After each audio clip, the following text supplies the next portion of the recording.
Ladies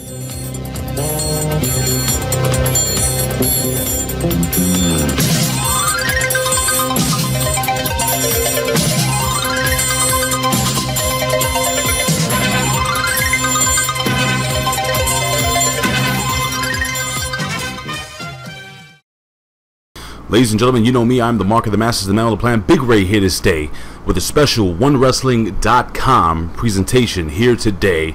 Today we're going to be talking to founder of Global Force Wrestling, that's GFW, Jeff Jarrett, JEFFJARRETT, and also former owner of TNA Wrestling, Impact Wrestling. Ladies and gentlemen, this is going to be a huge press conference with some of the top media people. Also, we're going to have some special guests. We're going to go straight to audio.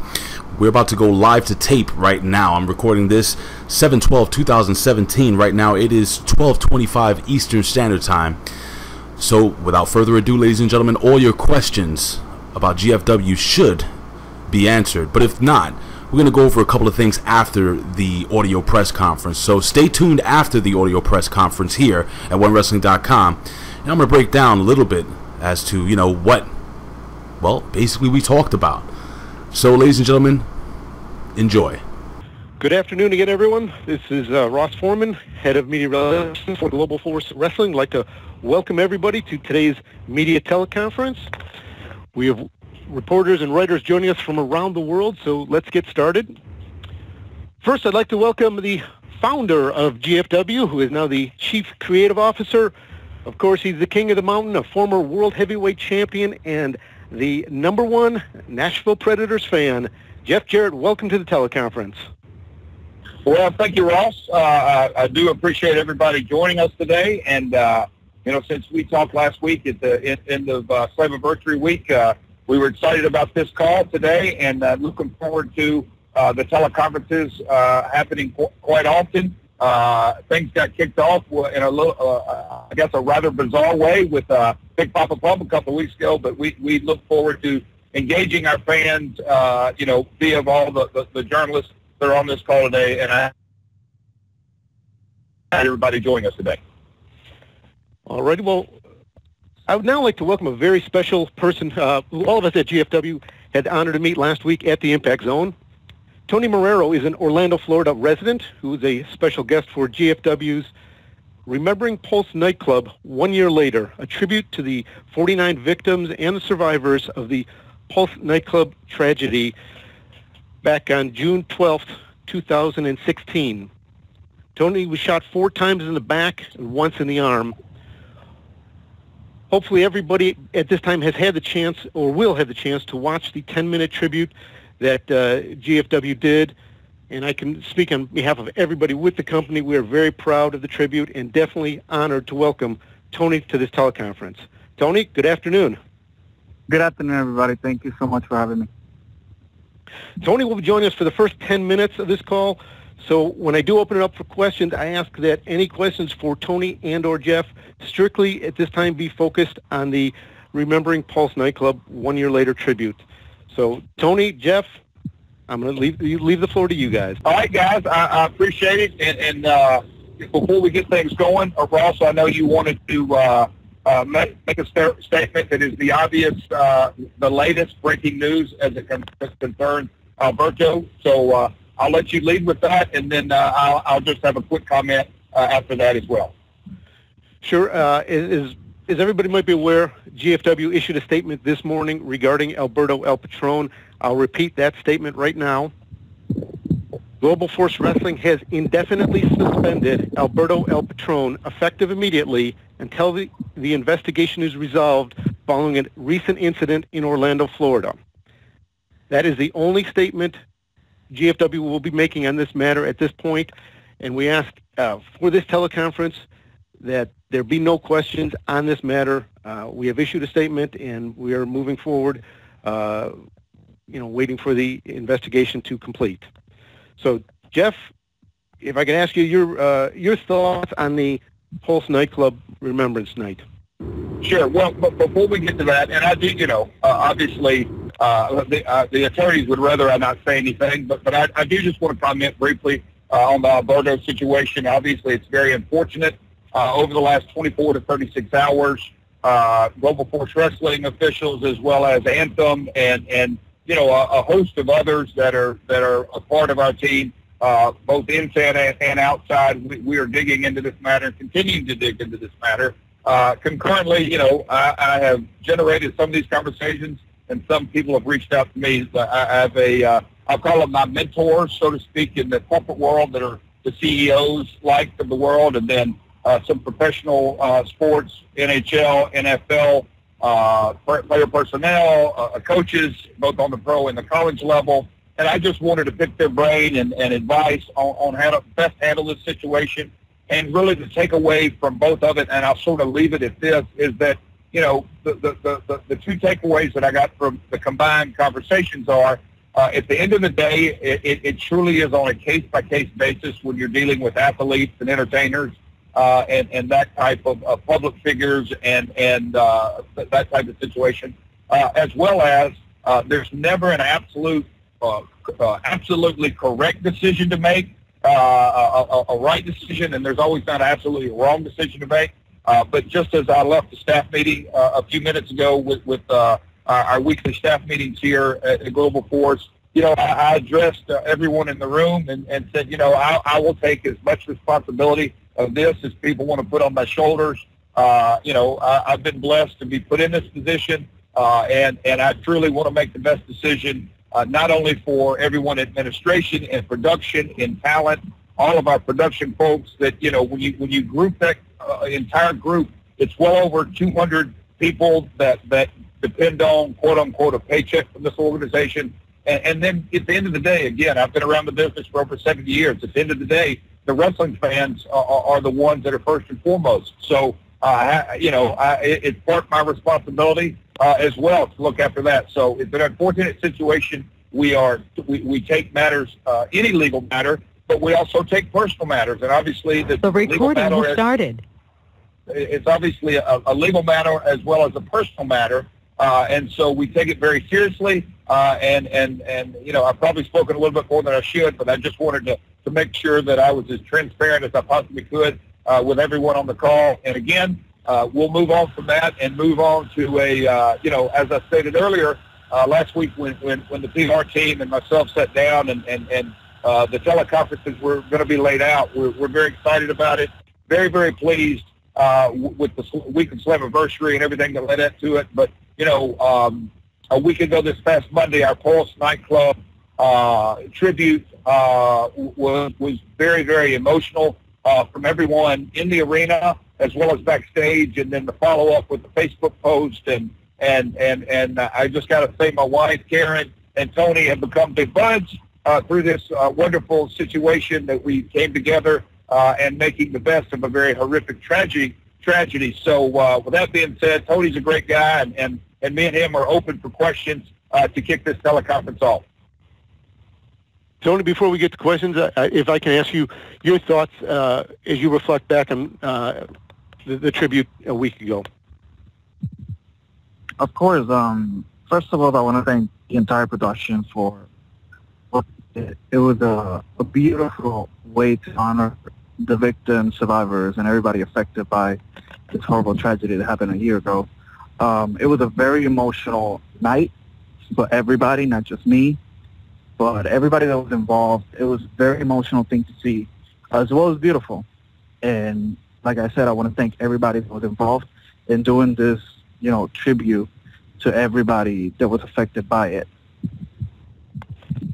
Thank you, Tony. At this point, I am going to open it up for questions for Tony and or Jeff about the Pulse Nightclub tribute. If you have questions, you hit *6, and we will get to some of those questions right away. We're going to keep Tony on the phone here for about 10 minutes now.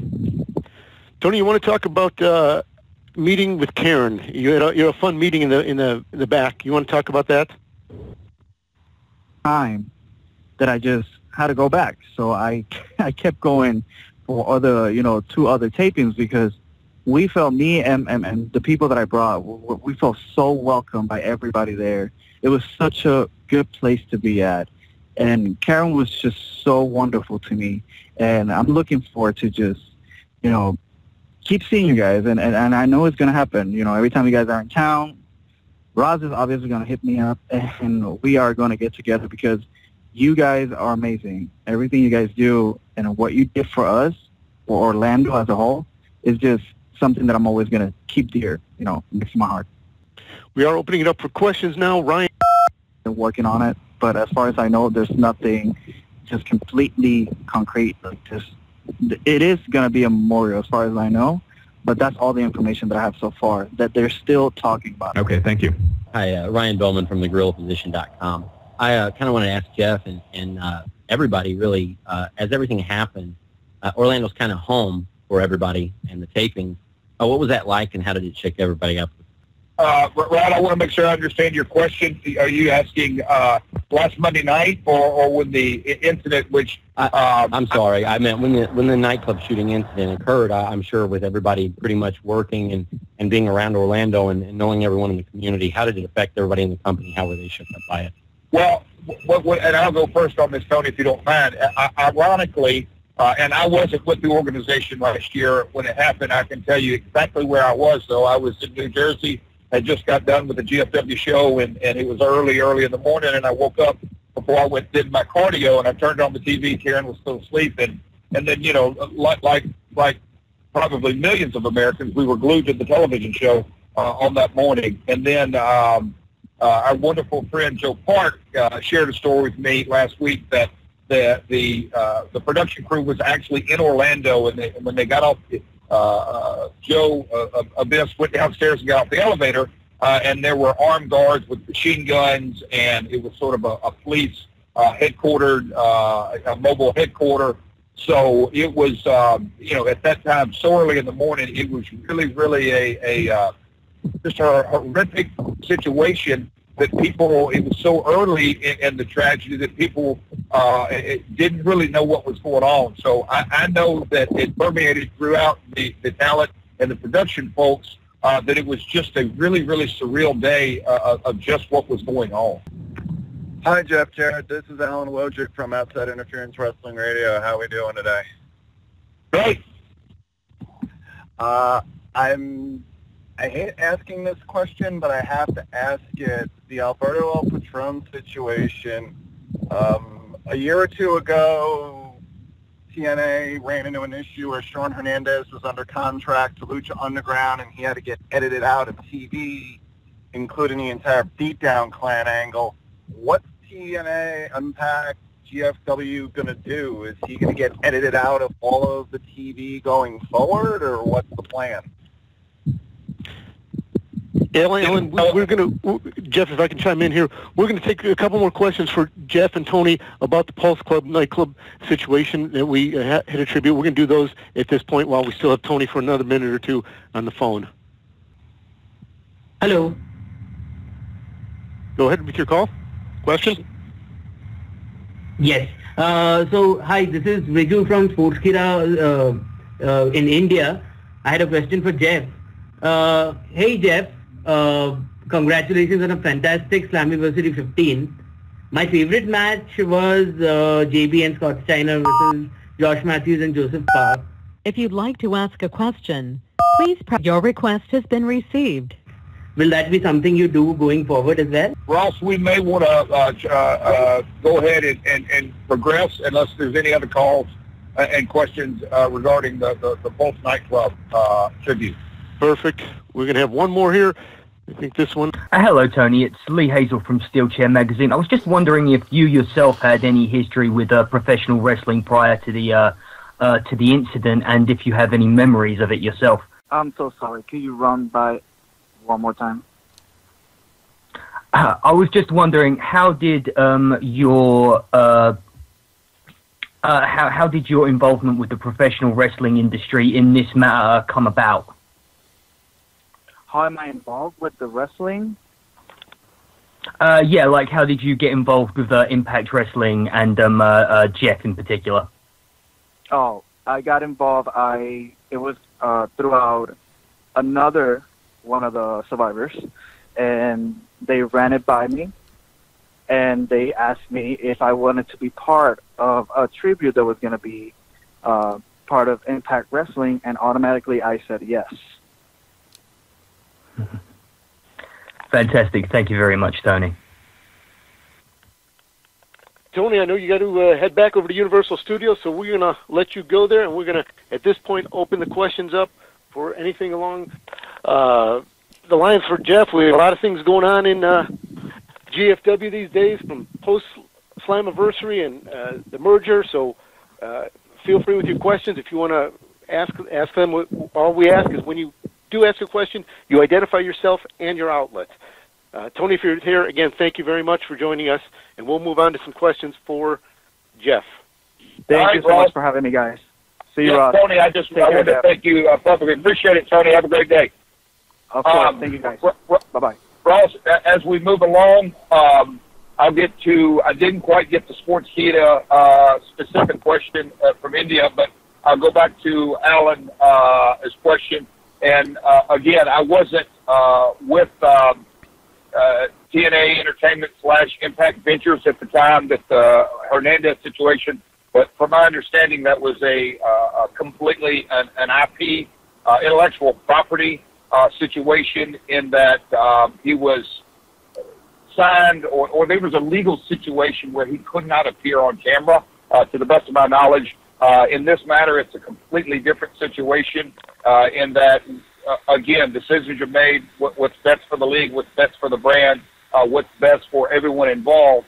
And yes, we just came off the heels of 4 fantastic days of production. And so at this time, those production days, it's no secret in this business that the incident took place after the production was the live production was done.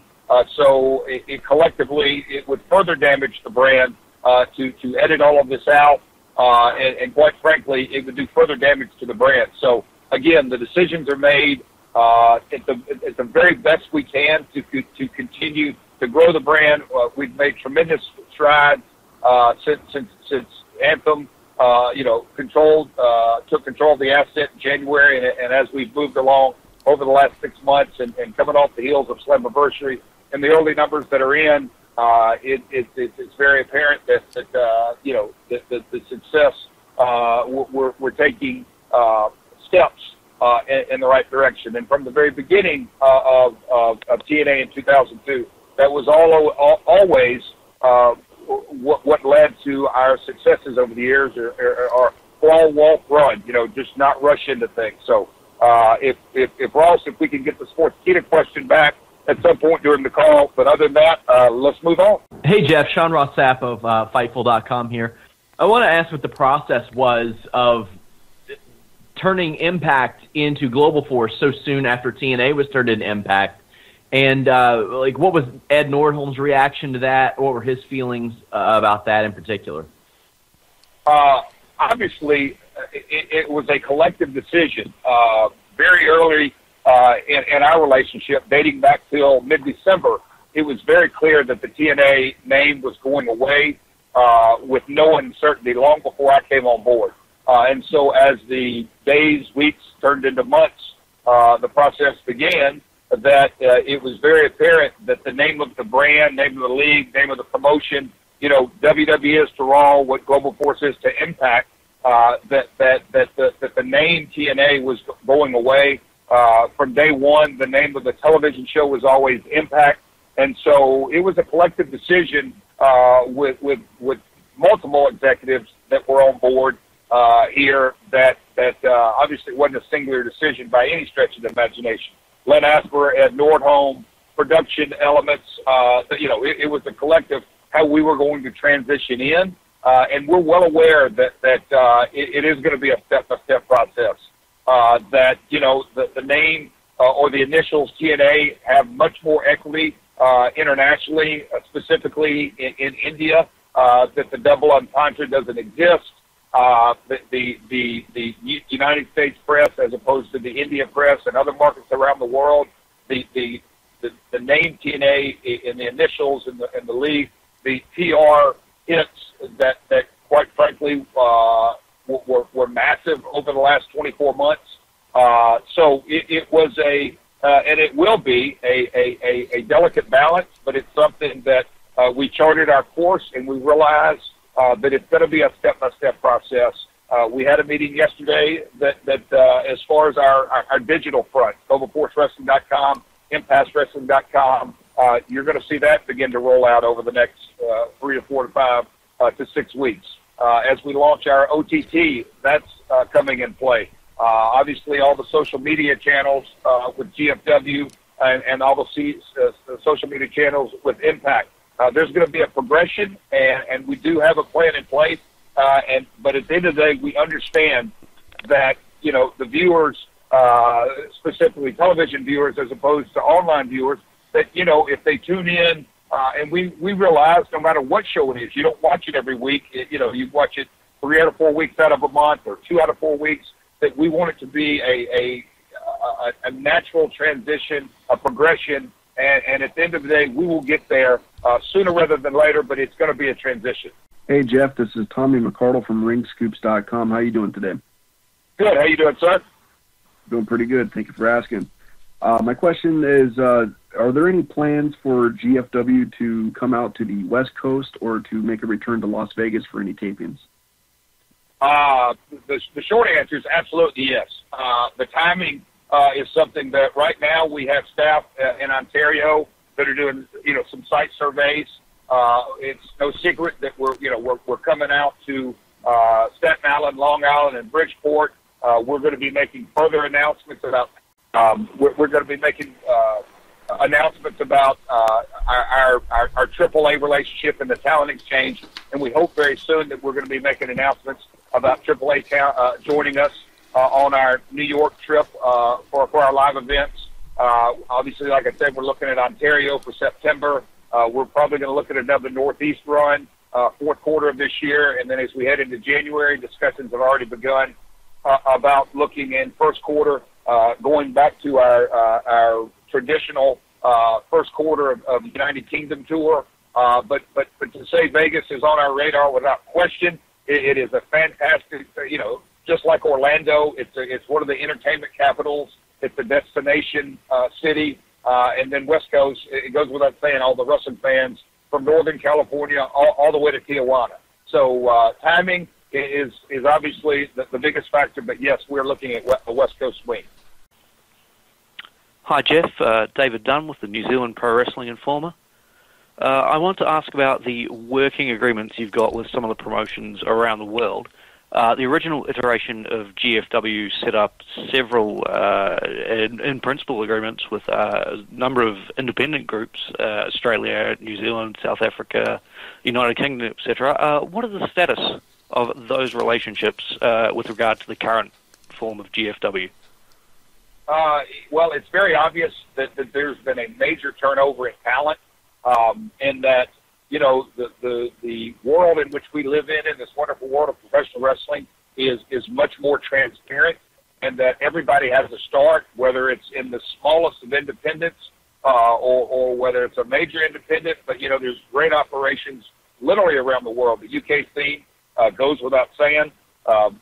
Australia, there's been several independent tours as of late. I've been contacted by my friends in New Zealand as well. So we are going to recognize, no matter where the talent comes from, Desmond Xavier, who is a star and completely on the rise with a rocket ship on his back. There's a story behind every individual wrestler that comes on our roster. They most of the time have somewhat of a home base or a home promotion, and we're going to continue to recognize that. And so there's promotions around the world that as we continue to roll in third and fourth quarter of this year, more independent promotions, will be recognized. Monster Factory, their tag team champs, obviously came on board back in March. But WrestlePro is an independent organization we work with in the Northeast. MCW based out of Baltimore. So there is so many promotions out there that are thriving and doing well in independent wrestling, as opposed to, when I broke in, I'm an old man, but back in the 80s, the territories, exchange of talent. Now the independent scene is truly the lifeblood of our industry. Hello. Hello, sir. Hello, this is Big Ray from OneWrestling.com, One Wrestling Video. How are you, Mr. Jarrett? You have got a radio voice, Big Ray. Looking forward to chatting with you. Thank you so much, and thank you, Mr. Foreman, for setting this up. First and foremost, Bill Apter wanted to say hello. Wet Willie, Wild Willie. Tell him I said hello. Sir. Well, I do have two questions, if I may, sir. Shoot, I'm ready.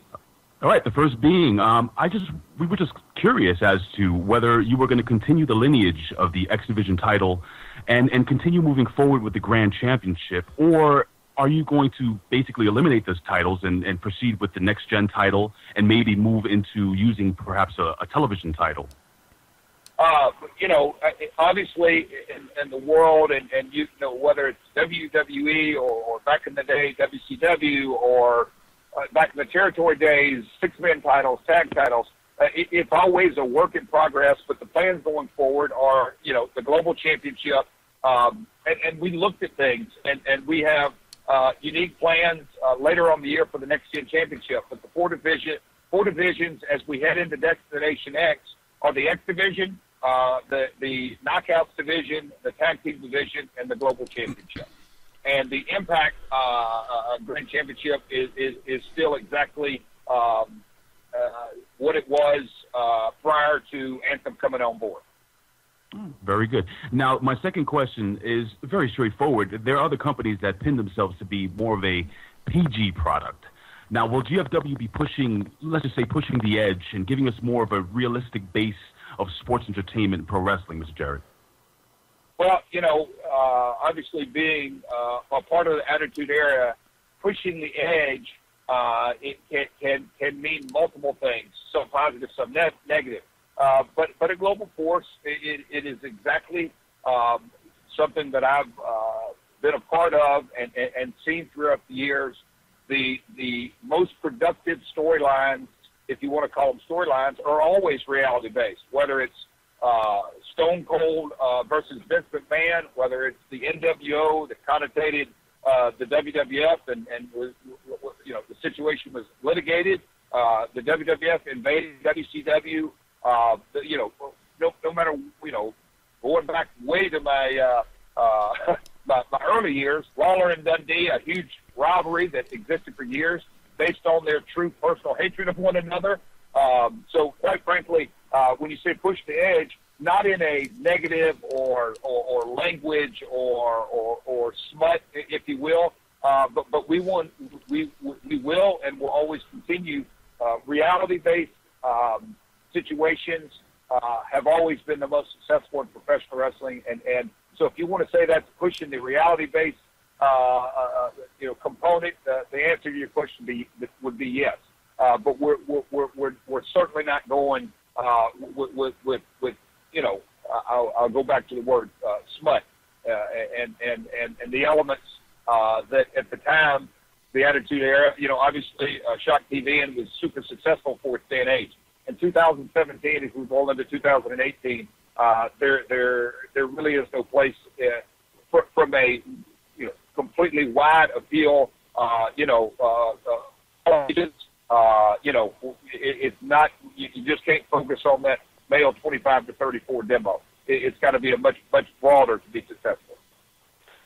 We could remind all reporters to ask only one question since we have a lot of people waiting. Jeff, can I ask you though? What's up with the titles? We have an announcement on titles upcoming in August. You talking about the new belts? Yes.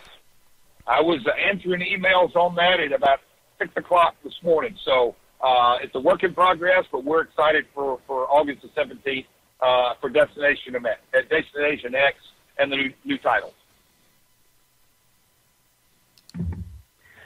Hi, Jeff. This is Raj Giri with WrestlingInc.com. I had a question regarding the Hall of Fame. It was and James Storm kind of promoting the Hall of Fame ahead of time, but saying he wasn't going to be in. I guess we can't do two-parters, but is there anything to James Storm not being at the Slammiversary, the post-Slammiversary Impact tapings?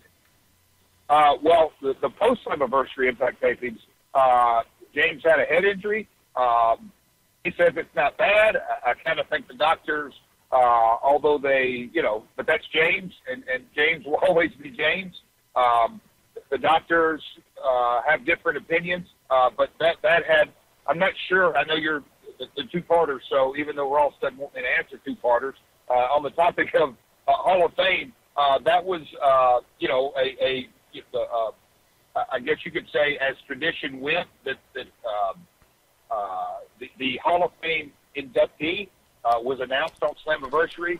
We collectively have a different philosophy, and we just wanted to announce on Slammiversary. Obviously, it's many months off. That obviously on November 5th is the date for Bound for Glory, but on November 4th, we're going to have a fan fest, and we're going to have a Hall of Fame dinner. We are having those discussions and have been having those discussions. There's a very good potential that the first inductee of this class can be announced on August 17th. But stay tuned to our YouTube channel and our website. Further details will be coming.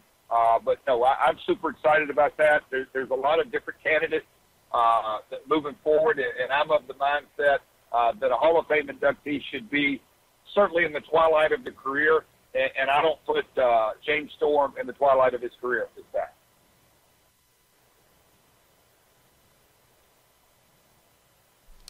Hi, Jeff. This is Nick Hausman with WrestleZone. Thank you for taking the time to chat. Appreciate it, Nick. I saw you online that you solicited questions. So I know that Ross has disappointed you, so I guess you got to pick the best of the batch. I'm trying my best. Well, my question is about the kind of public spat that Anthem and the Hardys been having over the Broken Universe. I just didn't know if you guys had found any conclusion with that, and it was a situation that you all had moved past. It is the wonderful world of social media and the digital and just the open opinions. Quite frankly, it is the world we live in, and I welcome it because you got to take the good, the bad, the ugly, the different, the indifferent, and it's truly no different than the wrestling business that existed 30 years ago, except the platform was much smaller. When we would leave the buildings back in the 80s and 90s, you would have fans that would be out back that would either scream at Double J that they loved him or hated him or didn't like his match or liked his match, or tell me that this guy stunk or whatever it may be. But as far as this specific situation, I have, giving my opinion on it. It's no secret, and I've said this in multiple interviews, me and Jeff Hardy's friendship goes back well over 20 years. Our families have vacationed together. I've had a healthy exchange of text with Jeff over the last couple of weeks. We wished each other Happy Father's Day. And so, the IP situation is strictly a, quite frankly, the IP language that is used in our contract is almost identical to the language used in the WWE contract, almost identical back in the day from WCW IP law. And I've been, whether fortunate or unfortunate, to grow up in Nashville, be around the music business. But intellectual property law is rather cut and dried, that you have the publisher and you have the writers, and then you have another element of that. You have the performance. There's people in Nashville that can sing a song and take it to number one, and 10 years later, another artist can come along and they can sing that exact same song and take it to number one, and they make their money off performances. But the writers and the publishers continue to make that money. So it goes without saying, the wrestling business is different. Vince McMahon owned the name The Rock until The Rock bought it back. Same with Razor, same with Diesel, and I could go on and on about guys jumping ship from especially back in the Attitude area when guys would jump ship from WWF to WCW. Big Boss Man was never the Big Boss Man in WCW. But quite frankly, there only will ever be one Big Boss Man. And it goes without saying, Matt's performance, there's only one broken Matt. He did that. It transcended the Hardy Boys or Matt Hardy, and that goes without saying.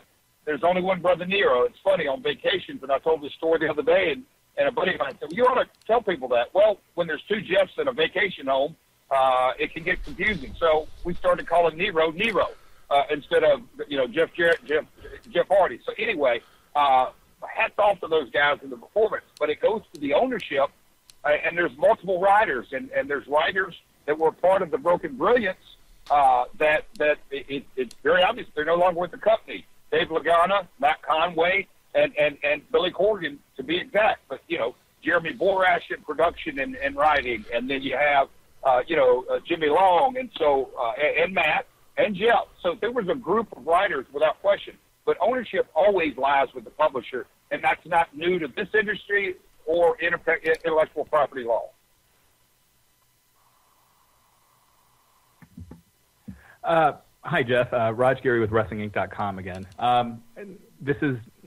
I guess I wanted to ask what the status of the GFW World title is right now. Is it considered vacant? At this time, you're talking about Alberto's belt. I just want to be clear because there was a belt question about the global championship, but which is the world title, correct? Right, correct. Yeah, Alberto. Yeah. The decisions, obviously, again, I don't want to comment, but this is, again, I want to be as transparent because it's the world we live in, and I'm totally on board with this. I've got 5 kids, and communication is the key to any relationship, whether it's personal or business or whatever. So to communicate with you folks who are taking the time out of your day to jump on this call, it's an ongoing investigation. Sounds so legal, but it goes a lot further than legal. So the ongoing investigation. So at this time, that situation has not been addressed as it directly relates to the belt because it's far from the most important, in my opinion.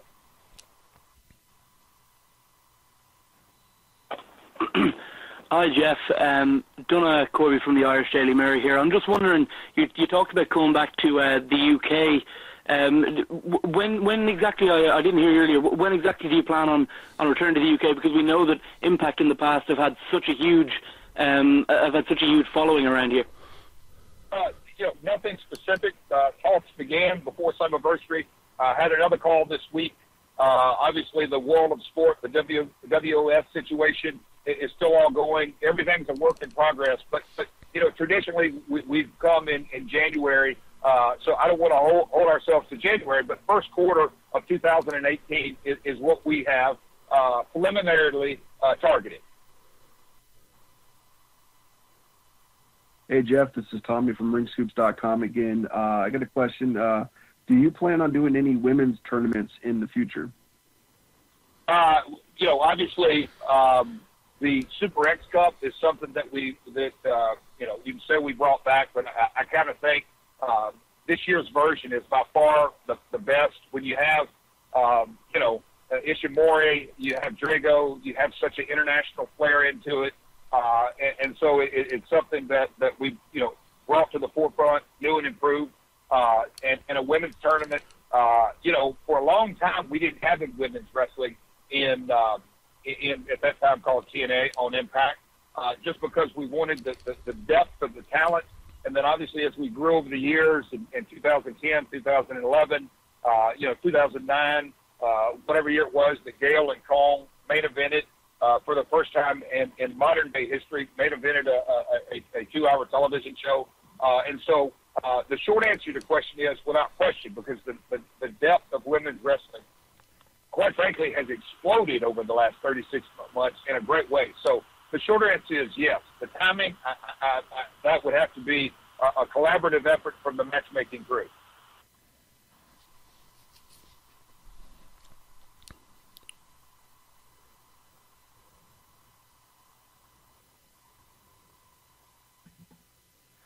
Hi, Jeff. Raj Gary with WrestlingInc.com again. With GFW now doing live events again, Impact, I wanted to know, have you guys been looking at possibly moving pay-per-views out of the Impact Zone and starting with Bound for Glory? Sure. I mean, without question, we'll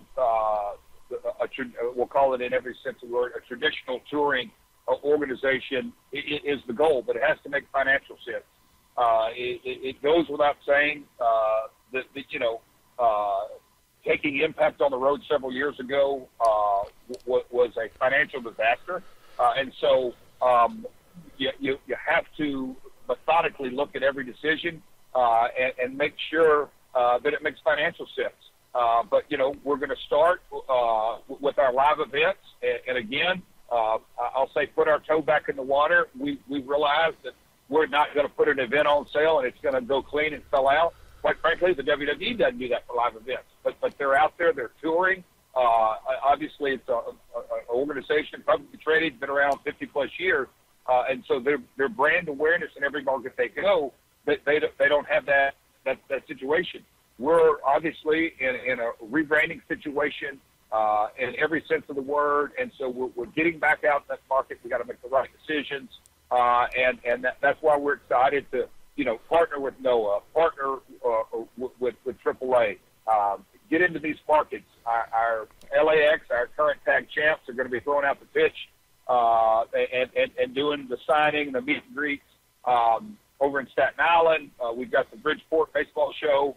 We got Long Island event. There's a lot of positive things happening, from live events to our digital world. I'll brag on my digital guys when I just left that staff meeting, and they were telling me some numbers from Spike UK and how the female demos have exploded and how the kids demos have exploded. Our median age on our program in the U.S. is the lowest it's been.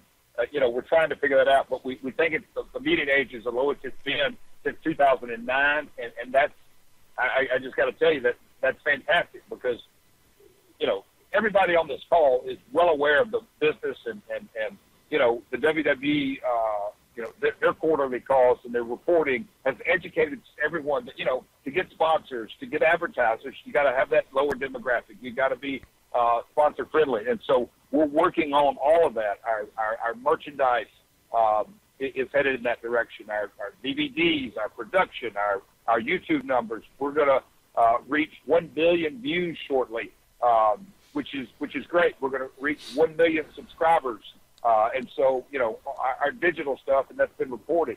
So we're rowing uphill. I mean, rowing in the same direction. Sometimes it's going to be uphill. Sometimes it's going to be downhill. But Raj, to go back to answer your question is absolutely we're looking at taking and we're actually not just Bound for Glory, but we're also looking at adding another live pay-per-view to our schedule in 2018.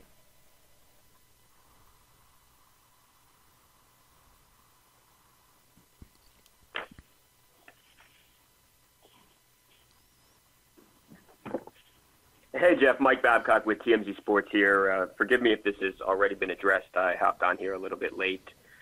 Have you been in contact with Alberto yet at this point?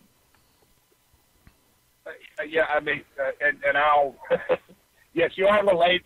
We hit it off the top, and we made the statement. I'm sure you've seen it on our site. If you haven't, you can go to ImpactWrestling.com or GlobalForceWrestling.com. I have. See the statement. Yeah, and so, that is our statement. I probably said a little more than I'm supposed to, but the short answer to your question is, without question, I have been in constant contact with not only him, but his representatives as well. Hello, Jeff? Yes. Hello? Yep. Jeff, this is Gary Keaton. I'm Irish freelance and I write for WrestleView.com. Apologies if I'm a bit blocked, I have a cold. My question is production values in Ireland. First of all, your production values are better on your DVDs, in my opinion, humble opinion, than WWE's. So something to play to. Production values of King of the Mountain and the Jeff Hardy DVDs are more open and honest.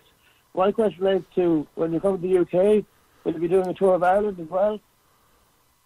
Absolutely. We obviously, you're an Ireland man, and one of your Irish brethren are making some news on this side of the pond with Connor and his press conferences this week, and I, quite frankly, thought he tore Florida up yesterday. Just as a side note, I love his soundbite. Nobody does a presser better than Connor. But yes, Dublin has been very, very successful for us over the years.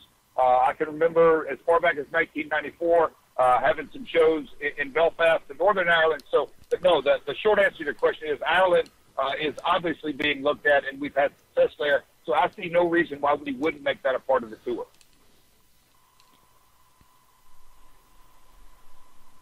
Hi, this is Jeremy Walker with Real Sport. One of the issues that Impact Wrestling faced in the past was that they let their best talent out of the door. Just wondering what the new regime is doing to keep hold of their top guys this time round. It goes without saying. It's a priority. it goes without saying that is a priority, and we are making very good progress on that specific question. Ryan Ryder here from Main Event Radio. Hello, Jeff. I want to know if you can elaborate a little bit on the partnerships with AAA and Pro Wrestling Noah. What will they entail, and if you're in talks with any other promotions? The partnership with Noah is obviously, Mr. Poole, the president, was over here for the entire 6-day run. Their next big show is October the 1st, and I believe, don't hold me to it, but I believe so, it's Yokohama. We are going to have talent that appear on that show, multiple talent, so we're excited about that. It's a great working relationship. Obviously, Marifucci was a part of our tapings last week, and he's a guy that I'll just say his credentials speak for themselves. Ishimori, in the Super X Cup, and then when you get to AAA, Triple Mania, their 25th year of celebration of being in business, and Triple Mania this year. It's a mega event. 18, 19, 20,000, whatever that arena holds down there. There's going to be Global Force stars on that show as well. So both of our biggest talent exchanges, promotional relationships and we're looking at content, not just talent exchanges, but as we roll out, our OTT and the relationship we're having. So the relationships is I don't want to say exactly because it's a step-by-step process, but they're certainly headed in the right direction. It's something that I always envisioned and knew that it wouldn't happen overnight, but it's something, you got to start somewhere in business. And look, there's no one in this world more impatient than me, but through the years, you've learned that, you have to start with A before you can ever get to Z in the alphabet if you're going to go all the way through it. So it really is a step-by-step process. But we're very excited, and obviously there's independent promotions around the globe that we'll continue to look at. Matter of fact, I talked with a promoter from Pakistan this week. So wrestling is truly a global product. Jeff, Gary Keaveney again from WrestleView in Freelance, Ireland. Have you been in talk ever with CM Punk, or would you care to comment on CM Punk's status as a wrestler? Did he come back to wrestling and come back to a GFW, TNA, Impact? No, CM Punk, to my knowledge, no conversations that I've certainly had. But also, I totally my understanding that, he's signed to a UFC situation, and that's where his energy's headed. Unbelievable talent, and I've said it when it first came out. Hats off to the guy to step into that octagon. Win, lose, or draw, he's a winner in my book for chasing his dream. Hey, Jeff. Sean Ross Sapp of Fightful.com here. What type of relationship, if any, do you maintain with Spike TV stateside? I know they're rebranding at the end of the year, and I didn't know if you had kept in touch with anybody from that wing maybe over the past several years. You broke up right at the beginning. Can you restate that, Sean? No, actually, we're on the next call. Jeff, he was asking about the Spike TV relationship domestically.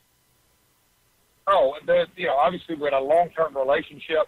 It's no secret that they're rebranding the Spike Network here domestically, going to the Paramount Network, and you can see if you read the trade, the direction they're headed. They have an enormous investment in Bellator, but I'll just say this: I have a long-term relationship with those guys, and Viacom has multiple outlets, and so who knows what the future holds. Hey, Jeff, this is Tommy from RigScoops.com again. My question is, are there any plans for a GFW video game in the future? That is at the top of the list when you look into the licensing. And again, the licensing program going back many years ago, again, it is a methodical, it doesn't happen overnight process. The two biggest categories when you look at licensing are video game and action figures, and both categories, the steps have begun, although very baby steps and preliminary. But quite frankly, there's nothing more than I would love because, again, we're a global brand, and there's a lot of video gamers around the world. And so, action figures and video games are the top two categories in the licensing program that we're going to begin to develop. Jeff's time is very limited, so if you have already asked a question, I ask that you take yourself out of the queue for a future question. We're going to try to get through as many as we can in the limited time Jeff has left.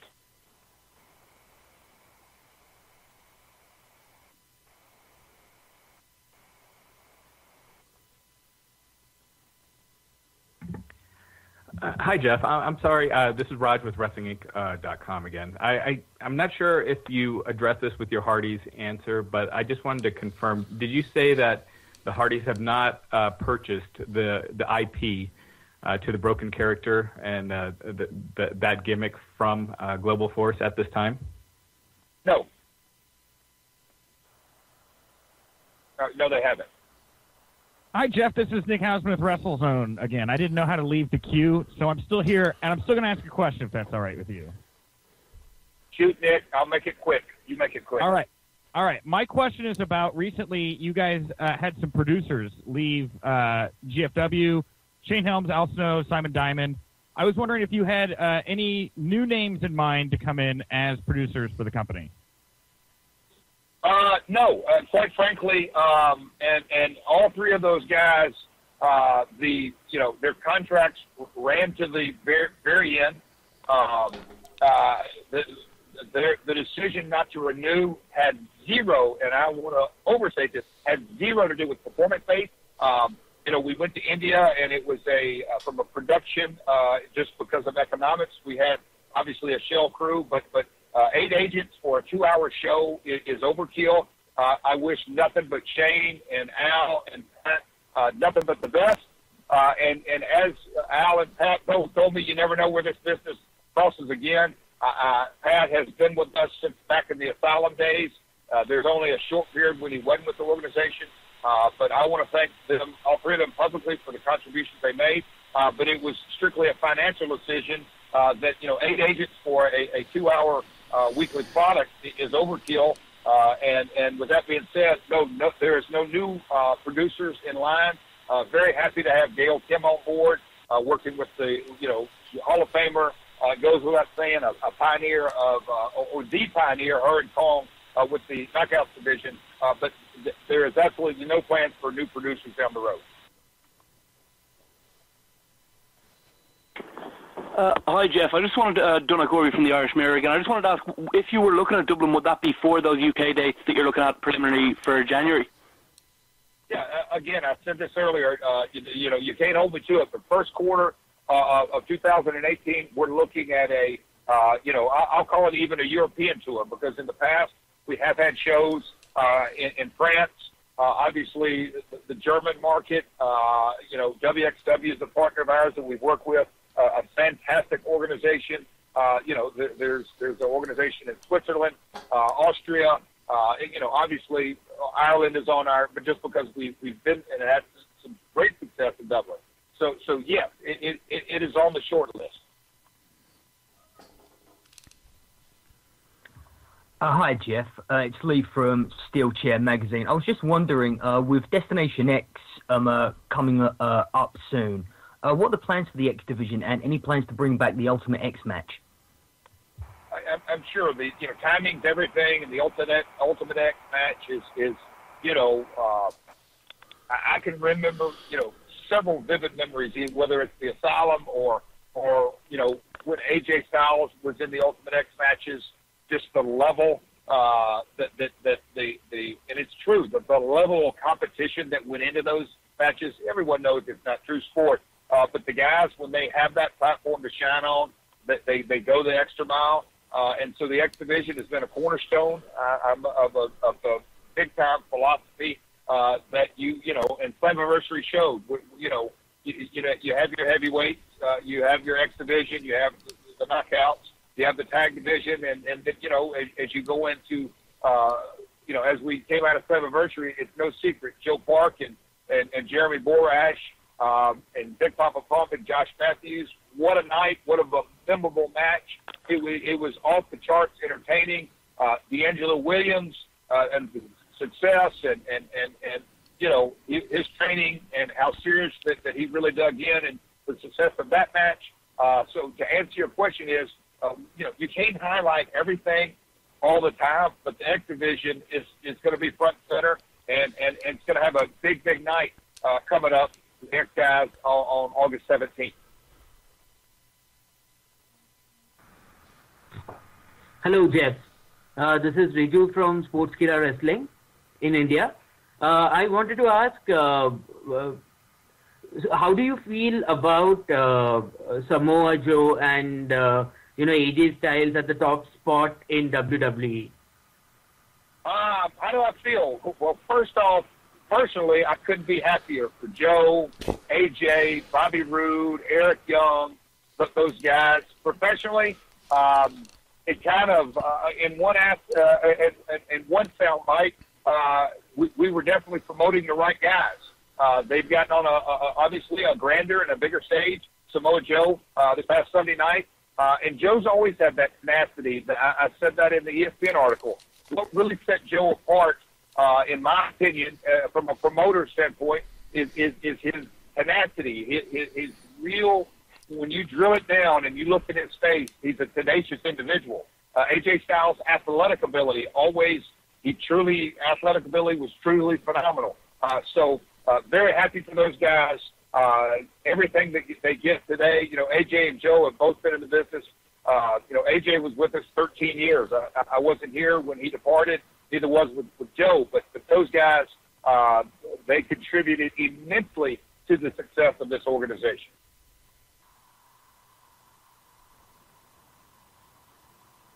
Hey, I'm Tim from Germany here, GF The Talk.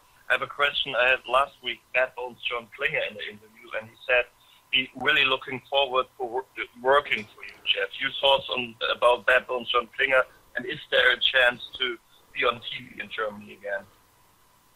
I think that was a two-parter. I love Bad Bones, great talent. He told me a funny story that I'll share, that he dressed up as Halloween one year as the Slapnut character, and his dad actually made him a guitar. So got a lot of respect for Bad Bones and his wrestling ability. In Germany, as you know, that's a very, very unique television market, and has been for years, dating back to the mid-'90s when we went over there. And quite frankly, the U.S. Live event business was extremely down in the early '90s, and we would go to Germany. I think we were on RTL Psi and sold out 12 and 14,000 seat arenas. Bret Hart was on top every night. So German market is very unique, and there's nothing more than we'll call it the new regime, the new rebranding, and the reemergence that we would love to be on TV in Germany. And we are working on that to sum up the answer to the question. We have time for about 3 more questions, and so if you have not chimed in for a question yet, please do not. We are wrapping it up right now, Jeff, for you.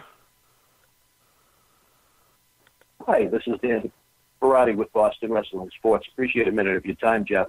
Right now, you have a period of time in pro wrestling in the United States where you may have the least amount of fans ever watching the product. There's probably more wrestling fans that don't tune into wrestling of any kind that do. I was wondering if you thought maybe taking Impact to a more serious approach with less comedy, less skits, may be a way to engage fans once again, where TNA has had so many phenomenal moments and great events over the past 15 years. And if you have any kind of a plan to try and bring back lapsed, not just lapsed TNA fans, but lapsed wrestling fans in general. Obviously, and I'm not one who, by any stretch of the imagination, that likes to, quote-unquote, put my head in the sand. But when you look in totality of television ratings across the board, live event sporting is the only thing that is consistently, and that's not, baseball has, 182 games or whatever, 162 games and that, but big marquee events, Super Bowl, playoffs, Stanley Cups, those kind of things, those are the only things that are consistently, I'll say, on the uptick. The world has changed. And so from our point of view, is that the international markets have obviously notched up in importance. again, I'll go back to I have 5 kids. My oldest is 20. You can say that she was, quote unquote, a Disney Channel kid. That's what she consumed as far as her entertainment. My 10-year-old and Cody and my 13-year-old and Jared, they never watch Disney or Cartoon Network. It's YouTube, it's streaming services. And so you extrapolate that out to all demos.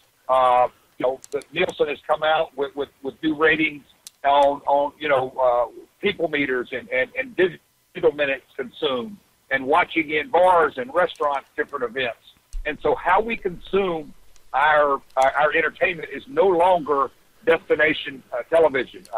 Last night, and I've given it some time just because I've been so busy the last 30 days and 25 days ever since it's been out, I got to watch Glow for the first time and the first episode. And nowadays, okay, look at it. I got to get up early in the morning. I'll watch one more episode. Oh, I'll just watch one more episode. The world has changed. And so the plan in broad strokes, and you have to tip your hat at Vince McMahon and the WWE Network, again, a visionary in our industry, is that the world of digital has exploded in importance in viewer engagement. So if you'll notice over the last however many days it is, say early March, Kevin Sullivan and all of our production with GFW, the amount of content that is churned out on a daily basis, it has skyrocketed. Our views have quadrupled since January on YouTube. That's a big number. That is a really big number, but it's 3 and 5 minute consumptions. Our one night only series is going to be the Amped Anthology, and Chael Sonnen coming off a win with Bellator in the main event at Madison Square Garden. He's coming in next week to do some voiceover work, and Cyrus Fees is going to be our play-by-play on that. And he's a guy who travels the world doing MMA. He's in Russia, he's in Poland, he's in South Africa. He's all over the place. So, broadening our strokes, so to speak, is one strategy that you cannot depend on your weekly episodic television show as the only way to engage your audience. It's much broader. It truly is 24/7, 365. You may now ask your question. Hi, Jeff and Ross. Thanks for giving us some candid time today. This is Ben Dewar from IRW Network and the Impact Attack podcast. And I wanted to speak to the announcement that you had the other day of signing the Akbar as former GFW talent and the controversy that might create in today's PC climate and what you're looking forward to out of those guys. The Akbars are a part of Amped Anthology, and those guys are going to be appearing on that. And when you look at Ali, muted is going back to early in the press conference. Ali is U.S. born. He's a cadet from the U.S. Naval Academy, and just because he has the God-given name that was given to him, and for people around the world that commit heinous crimes, he's stereographed. He is cast in a different light, and that's the world he lives in. Those are, his partner as well. So, yes, we live in a PC world, but that's as real as it can get. He is a U.S. Army cadet, graduated from there, family very successful in Eastern Kentucky, and so, that's the world we live in today. Final question, we'll go to Ryan.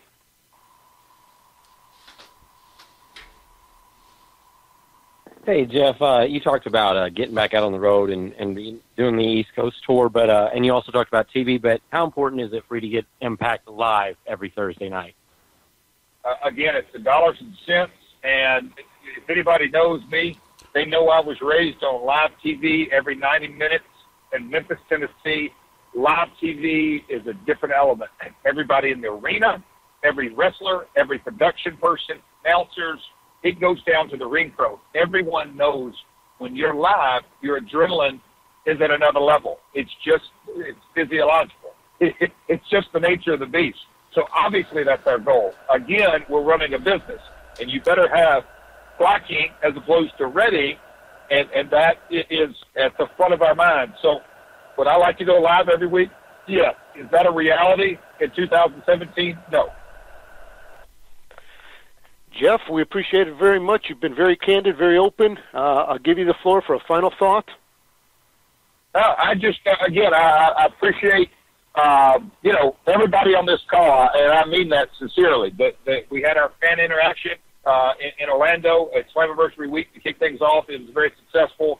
The pay-per-view, we couldn't have been happier.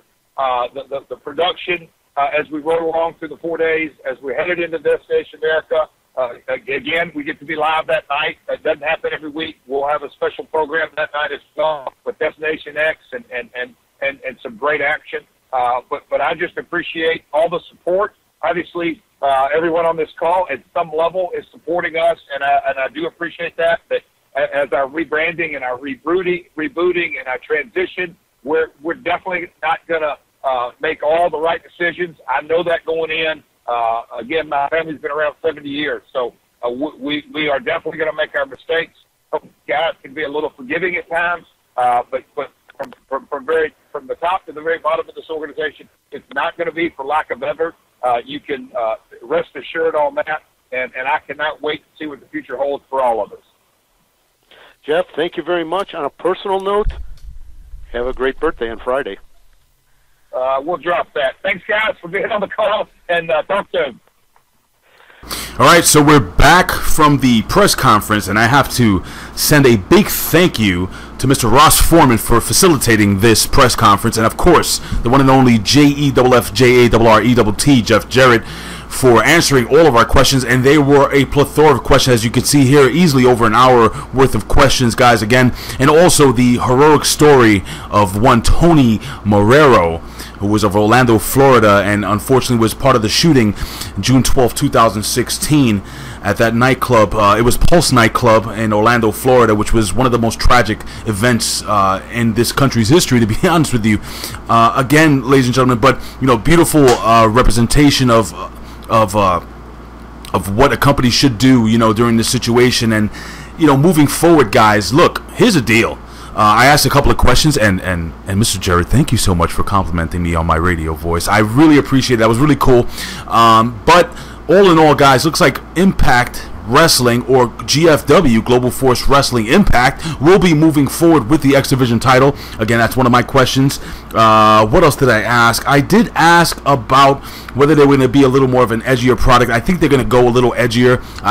Not that he was moving around that question or dancing around the question, but he did answer the question where they're not going to be guts and gore and full on sexual content, but they're going to be reality based. So it's going to be a more real product. I think they may move away from the PG product. I'm not really 1,000% sure, but the questions about the Hardys, will they be deleted from attempting to get their product or to get their gimmick over to WWE? I mean, so many questions answered here, guys. I can go on and on. If you have any more questions, guys, hey, leave your comment here below, OneWrestling.com, YouTube, /OneWrestlingVideo, or OneWrestlingVideo on YouTube. I got to tell you, again, it was an honor to talk to Jeff Jarrett and the folks over and all the other media members. I give a big kudos. Again, Bill Apter couldn't be here to take care of this, so he sent me. Who would have thought, huh? But anyway, I'm going to be part of multiple media press conferences moving forward, and they're going to be a plethora of stars, so on and so forth, that we're going to be able to engage and talk to here. So if you guys are interested in seeing more of this stuff, hey guys, drop us a dime here, guys. Why don't you hit me up on Twitter @BigRayShow, give us a follow @OneWrestling, give Bill Apter, the legendary Bill Apter, a follow @Apter1Wrestling. Listen, guys, you can find us on Facebook, you can find us on Twitter, guys. All my social media, I always put it down below. I had it there at the beginning of the broadcast, and again, this has been a really enlightening. It's just been enlightening, it's because there were so many questions moving forward. He did tell us, and I'm going to actually go down my notes here, but he did tell us that the belts will be August 17th of 2017. They're going to have new title belts. What are these belts going to look like? Amazing. I mean, really, really cool, guys. Listen, I appreciate you guys joining us here at OneWrestling.com. I'm just going to basically cap this off again by saying, guys, if you have any questions or if you have any comments, leave them down below here. And please subscribe here to us at One Wrestling Video on YouTube. And listen, I always say this. I would do this for a living, but if I couldn't, I'd do it anyway. Why? Because I love talking wrestling, and I love talking with you guys here at OneWrestling.com. Thank you for joining us here for this special OneWrestling.com presentation. Peace. Oh, and in the words of Bill Apter, we'll see you at the matches. And in the words of my brother Bill Schuyler, we'll see you down the road. Now I can do the whole punch gimmick. Peace.